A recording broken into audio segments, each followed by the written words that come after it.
अपने पुत्रों के भस्म होने की बात जब महाराजा सगर को ज्ञात हुई भक्तों, भागा भागा कपिल मुनि के चरणों में आकर हाहाकार करने लगा, क्षमा याचना करने लगा। बोला, मुनिवर, ये सब तो इंद्र की कुटिल चाल थी, जिसके दंड का पात्र बन गए मेरे ये पुत्र, और अब ये प्रेत बनकर भटक रहे हैं। कम से कम इनके प्राण दान लौटा नहीं सकते, तो इनकी मुक्ति का ही कोई उपाय बता दीजिए प्रभु। जब कपिल मुनि को सत्य का बोध हुआ तो उन्होंने सगर को बताया कि तेरे पुत्रों की मुक्ति का मार्ग मात्र और केवल मात्र गंगा जल ही है। इसीलिए माँ गंगा का घनघोर तप कर उन्हें स्वर्ग से धरती पर लाना होगा। यह सुनकर सगर पुत्र अंशुमान माँ गंगा का तप करने वनों में आ गया, परंतु अपने देहांत तक वो माँ गंगा को धरा पर नहीं ला सके। फिर उनके पुत्र दिलीप ने तप किया, वो भी असफल रहे। फिर असमंजस सहित सगर की कई कई पीढ़ियां तप करने में लग गई, परंतु माँ गंगा को कोई धरा पर न ला सका। अब बारी आई भागीरथ की। उसने पहले ब्रह्मा और विष्णु का कठिन तप किया, क्योंकि विष्णु जी के नख से निकलती थी गंगा और ब्रह्म कमंडल में समाई हुई थी। दोनों ने भागीरथ के तप से प्रसन्न होकर उसे दर्शन दिए और उसे यह समझाया कि हम गंगा को छोड़ने के लिए तैयार हैं, परंतु इसका भारी वेग धरती के 2 टुकड़े कर देगा। इसलिए जाओ और भोलेनाथ की तपस्या करो, क्योंकि सृष्टि में केवल वे ही माँ गंगा का वेग धारण कर सकते हैं। शिव भोले के नाम की मन में अलख जगाए, जपता रहा वो रात दिन ओम नमः शिवाय।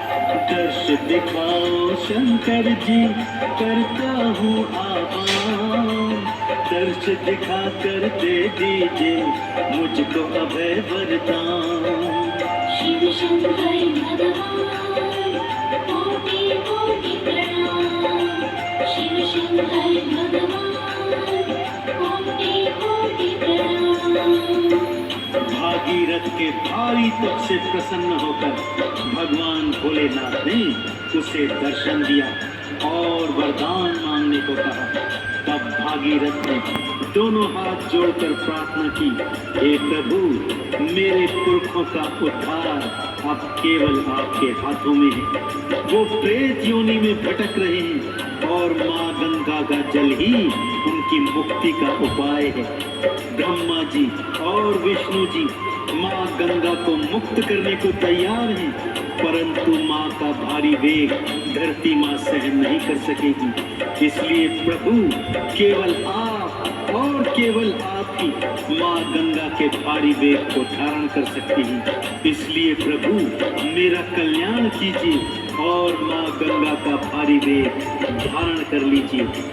देवादिदेव भोलेनाथ दानियों के दानी तथास्तु बोलकर माँ गंगा के वेग को धारण करने हेतु तत्पर हो गए भक्तों। भागीरथ आह्वान पे शिव शंकर जी आए, गंगा धारण करने को खोल दी अपनी जटा। पूरे वेग से स्वर्ग से गंगा बहती आई, आके शिव की जटाओं में गंगा गई समाई।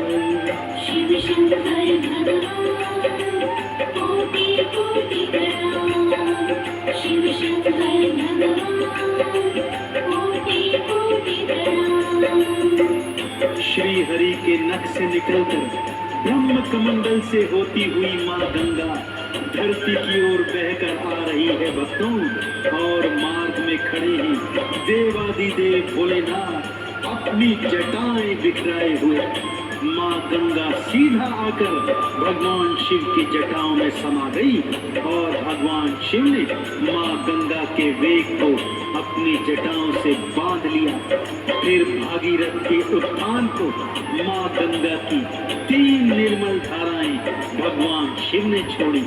पहली धारा आकाश को चली गई, जिसे हम भक्त लोग आकाश गंगा कहते हैं। दूसरी पवित्र धारा पाताल लोक को चली गई, जिसे हम भक्तजन पाताल गंगा कहते हैं।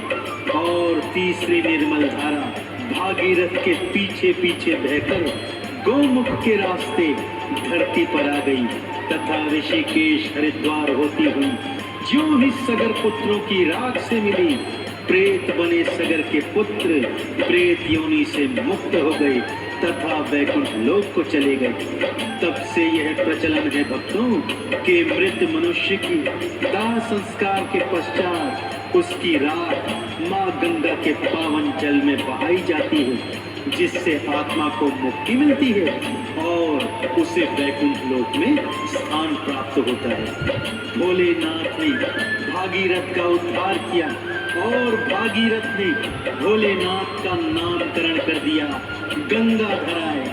पूरे रास्ते जय गंगाधराय कहता हुआ भागीरथ अपने पुरखों को प्रेत योनि से मुक्त करवाने में सफल रहा। तो इस तरह आपने जाना भक्तों कि मेरे देवादिदेव भोलेनाथ का नाम गंगाधारी कैसे पड़ा था। एक बार दोनों हाथ खोलकर सच्ची श्रद्धा से जयकार बोल दीजिए। बोलिए गंगाधारी भगवान शिव शंकर की।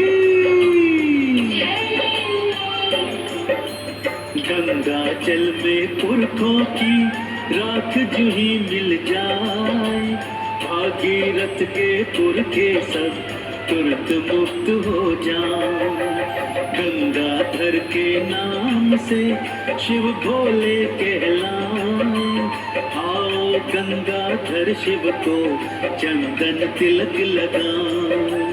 शिव शंकर भगवान